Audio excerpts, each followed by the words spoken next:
অনেক এই নারী ও শিশু নির্যাতন দমন আদালত দেখা যেত, মামলার জট লেগে যেত, কারণ এখানে দুই ধরনের মামলা আসতো।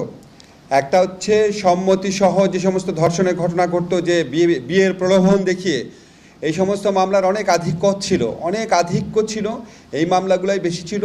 আর সম্মতি ব্যতিরেকে যেই ধর্ষণের ঘটনা, সেই মামলাগুলোর বিচারের জন্য আটকে থাকতো। সেই জন্য আমরা এই আইনের মধ্যে বিধান করেছি, বিয়ের প্রলোভন দেখিয়ে সম্মতি নিয়ে, প্রতারণামূলকভাবে হোক বা বিয়ের প্রলোভন নিয়ে হোক, সম্মতিক্রমে যেই ধর্ষণের ঘটনাগুলোর বিচার, সেটা একটা আলাদা অপরাধ। আর হচ্ছে সম্মতি ব্যতিরেকে মাগুরার ক্ষেত্রে, বরগুনার ক্ষেত্রে যেই ঘটনাগুলো ঘটেছে, সেই ধর্ষণের ঘটনাগুলোর আলাদা একটা অপরাধ হিসাবে এখানে আইডেন্টিফাই হয়েছে। এবং দ্বিতীয় শ্রেণীর যে অপরাধ বললাম, সম্মতি ব্যতিরেকে যে ধর্ষণ, সেটার ক্ষেত্রে বিচার এবং তদন্তের সময় কমানো হয়েছে। আমরা এটার উপর সর্বোচ্চ গুরুত্ব